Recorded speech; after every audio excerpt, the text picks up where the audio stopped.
بسم اللہ الرحمن الرحیم۔ السلام علیکم ورحمۃ اللہ وبرکاتہ۔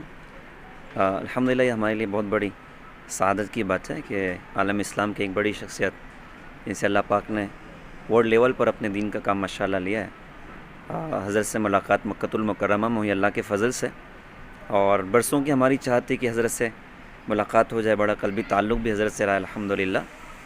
اور اطلاع ملی کہ حضرت آئے ہوئے ہیں تو ہم نے چاہا بھائی ہم بھی چلے جائیں، ملاقات ہو جائے گی حضرت سے۔ ارجنٹ ٹکٹ لے کر جو ہے ہم لوگ روانہ ہوئے۔ پہلے تو میں اکیلا ہی تھا، لیکن ہوا ایسا کچھ احباب کو پتہ چلا تو ان لوگوں نے بھی چاہا کہ بھائی ہم بھی ساتھ میں چلیں، تو اللہ نے 4-5 کا ایک قافلہ ہی تیار کر دیا، اور ہم لوگ نکلے یہاں سے۔ جمعہ کی صبح پہنچے مکۃ المکرمہ، فجر کی نماز کے بعد عمرہ کر لیا، اور چاہت تھی کہ بھائی جلد از جلد کوئی ترتیب بن جائے۔ البتہ وہاں پہنچنے کے بعد جو ہمارے رابطے کے احباب تھے اکثر تو یا تو انڈیا واپس لوٹ چکے تھے یا کہیں اور سفر کے لیے نکل چکے تھے۔ جمعہ کا دن خالی نکل گیا، سنیچر بھی خالی جا رہا تھا۔ ظہر کے بعد اللہ کے فضل سے یہ بات بھی ملتی ہے کتابوں میں کہ زمزم جس نیت سے پیا جائے اللہ تعالیٰ اس کو پورا کر دیتا ہے۔ تو میں نے زمزم پیا کہ اللہ میں آیا ہوں تو اپنے اس نیک بندے سے میری ملاقات کروا دیجیے۔ تو زمزم پینے کا اثر تھا کہ اللہ نے وطافیت سے شام میں ہی ملاقات اللہ نے کروائی۔ ظہر کے بعد ہم نے زمزم پیا، اس کے بعد یوں ہوا کہ عصر تک نا امیدی اکثر لوگوں کو ہو گئی تھی کہ شاید اب ملاقات نہیں ہو سکے گی، کیونکہ ہمارے جو ساتھی ہیں مفتی انس صاحب، ثنا خان کے شوہر، وہ بھی انڈیا لوٹ چکے تھے، اور عارف خان صاحب جو راکی سے کسی زمانے میں مشہور رہیں، فلمی دنیا میں کام کرتے تھے وہ، تو وہ بھی مدینہ جا چکے تھے، مکہ نہیں تھے وہ بھی۔ پھر یوں ہوا کہ مفتی انس صاحب ماشاء اللہ ان کو جزائے خیر عطا فرمائے، وہ انڈیا تھے لیکن انہوں نے پوری ترتیب لگائی ہم لوگوں کے لیے، اور جو مولانا کے خادم تھے پڑوس ملک کے ان سے رابطہ کیا اور کہ یار ہمارے کچھ احباب ملنا چاہتے ہیں۔ پھر ان کا نمبر وغیرہ بھی ہمیں ملا، ہم نے رابطہ کیا تو کہا آپ لوگ کل انشاءاللہ آئیے، ملاقات انشاءاللہ ہو جائے گی حضرت سے۔ پھر یوں ہوا کہ بھائی جمعہ کو ملاقات تو نہیں ہوئی، سنیچر کو یہ معاملہ ہوا کہ زمزم پینے کے بعد پھر میں نے خود تلاش کرنا شروع کیا کہ خادم صاحب بھی آرام کر رہے تھے اور وہ فون اٹھا نہیں پا رہے تھے۔ عصر کے بعد جو ہے وہ مکہ ہوٹل میں ماشاءاللہ حضرت کا قیام تھا، میں چلا جا رہا تھا دیوانہ وار کے بھائی ملاقات تو حضرت سے کرنی ہے مجھے، میں آیا ہوں خاص کہ اللہ اپنے بندے سے ملاقات کروائے۔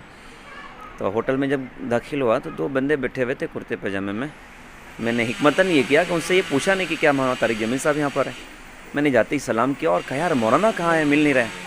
تو انہوں نے کہا کہ مولانا تو بھائی آرام کر رہے ہیں اس وقت میں۔ پھر میں نے کہا کہ بھائی وہ اجمل بھائی وہ پاکستان کے جو ہیں وہ بھی فون نہیں اٹھا رہے، کہ یار وہ بھی آرام کر رہے تھے اس لیے فون نہیں اٹھائے۔ میں ان کے سامنے بیٹھ گیا، بات چیت چلتی رہی، تو کچھ ربط ضبط ہمارے ماشاءاللہ نکل گئے، کچھ بزرگ ہیں جو ان کے بھی تعلق ہے، ہمارے بھی تعلق ہے، اس اعتبار سے ہماری دوستی ہو گئی۔ تو ان حضرات نے کہا کہ آپ مغرب پڑھ کر انشاءاللہ آ جائیے، آپ کے ہم لوگ حضرت سے ملاقات کروائیں گے۔ تو ماشاءاللہ پھر ہم لوگ مفتی حسین صاحب میں اور مولانا ظہیر ملی صاحب اور ہمارے کامران بھائی بھی تھے، ہم لوگ سب پھر مغرب کے بعد حضرت سے ملاقات کے لیے گئے، اور الحمدللہ بہت اچھی سے حضرت کی حالانکہ طبیعت بہت خراب چل رہی، اور چونکہ ایک صدمہ بھی ان کو عنقریب پہنچا ہے، بیٹی کا انتقال ہوا تو بہت صدمے میں، سر میں درد مستقل ان کو رہتا ہے، لیکن گئے تو حضرت سے بہت اچھی سے ملاقات ہوئی اور عجیب ہماری کیفیت تھی، اور پھر حضرات کا تعارف بھی ہوا، بیٹھے ہم لوگ 2-4 باتیں بھی حضرت سے بڑے خوشگوار ماحول میں الحمدللہ اللہ کے فضل سے ہوئی۔ اور میں نے کچھ ہدیہ دیا حضرت کو، تو حضرت نے پوچھا کہ بھائی یہ کیا ہے، تو میں نے وہ واقعہ کہا کہ حضرت ظاہر رضی اللہ تعالیٰ نے ایک صحابی تھے، دیہات میں رہتے تھے، وہ جب بھی شہر آتے تھے نا تو حضور کے لیے دیہات کا ہدیہ لاتے تھے، بھائی کبھی کوتمیر لے کے آ گئے، ٹماٹر لے کے آ گئے، دیہات کی چیزیں وہ حضور کے لیے ہدیہ لاتے تھے۔ تو میں نے طارق جمیل صاحب سے کہا کہ حضرت میں آیا ہوں تو انہی کی طرح میں بھی اپنے دیہات سے گاؤں سے یہ مٹھائیاں آپ کے لیے لے کر آیا ہوں۔ ماشاءاللہ بہت اچھی ملاقات رہی۔ پھر اس کے بعد یوں ہو کہ خادموں سے تعلق ہو گیا تھا، تو فجر کے بعد دوسرے دن حرم میں بیت اللہ میں ہم لوگ نماز پڑھے، نماز کے بعد میں نے زمزم پیا اور دعا کی کہ اللہ مجھے ان کا دوست بنا دیجیے اور ان سے اور میری ملاقات ہو جائے۔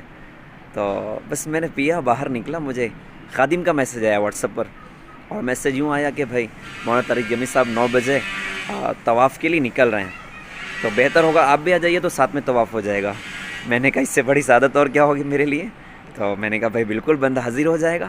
9 بجے ماشاءاللہ میں پہنچ گیا ان کے ہوٹل کے پاس، حضرت نکلے، پھر حضرت کے ساتھ ماشاءاللہ پورا 1.5 گھنٹے کا طواف ماشاءاللہ اوپر سے ہوا، چونکہ احرام نہ ہو اور یہ کپڑا ہو تو اوپر سے طواف کرنا پڑتا ہے، اندر اترنے کی اجازت نہیں۔ ماشاءاللہ حضرت کو بھی اللہ تعالیٰ عافیت دے، اس بڑھاپے میں بھی انہوں نے 1.5 گھنٹے کا اوپر سے طواف کیا ماشاءاللہ، بہت زندگی کا بہترین طواف ماشاءاللہ میرا رہا۔ ہمیں پتہ ہے کہ آپ بیان ان کے انداز میں کرتے ہیں. طارق جمی صاحب نے کئی مرتبہ پیچھے بیان بھی سنا ہے میرا، میرے کچھ دوستوں نے ان کو پورا بیان سنایا تھا. تو حضرت نے تقریباً میں سمجھتا ہوں 2 سال پہلے حضرت نے دعائیں بھی دی تھیں اور سلام بھی بھیجوایا تھا، لیکن مستقل ایسے کانٹیکٹ ہمارا نہیں بن پا رہا تھا. اس مرتبہ تھوڑا سا کچھ باتیں ہو گئیں، کچھ خیر خیریت ہو گئی، پھر طواف کا موقع ملا، اور بھی بعد میں 2 ملاقاتیں رہیں. ایک ملاقات میں تو یوں ہو کہ گلے ملنے کا موقع نہیں ملا تھا، تو میں نے مولانا سے کہا، اس ملاقات میں سب لوگ مصافحہ کر رہے تھے، تو میں نے آگے بڑھ کے کہا کہ حضرت میں نے آج زمزم اس لیے پہ ہے کہ آپ سے مجھے گلے ملنا ہے. تو حضرت نے پھر گلے بھی لگایا ماشاءاللہ. بعد میں اور احباب نے بھی گلے ملاقات کی حضرت سے گلے لگ کر. اور پھر میں نے کان میں چاہت بھی تھی کہ حضرت سے کہوں، کان میں کہا بھی کہ حضرت آپ صبر کریے اس موقع پر، اللہ تعالیٰ آپ کا سایہ تدیر ہم پر قائم و دائم فرمائے. بہت اچھی ملاقات رہی، اور بڑی فکریں بھی حضرت مولانا کی اس وقت سارے عالم کے اعتبار سے چل رہی ہیں کہ کیسے امت کے نوجوانوں کو اللہ کے دین سے جوڑا جائے، اور خاص طور سے وہ احباب جو اس وقت فلمی دنیا میں بھی جیسے ہیں، اور ان کے تعلق سے بھی مولی ووڈ ہے اور بالی ووڈ ہے، اس تعلق سے بھی حضرت کی بڑی فکریں ہیں. میں نے خود بھی خادم کے اعتبار سے توسط سے یہ میسج پہنچوایا کہ ہمارے یہاں بھی کچھ اس میں کام انشاءاللہ آپ کی برکت ذریعے سے ہونا چاہیے. تو حضرت نے کہا کہ میری پوری رہبری رہے گی، انشاءاللہ آپ لوگ کام شروع کریں، کام کریں. بہت اچھی ملاقات رہی. حضرت سے میں نے کہا بھی کہ ہمارے شہر مالیگاؤں کے لیے بھی آپ خاص طور سے دعا کریں. جزاک اللہ.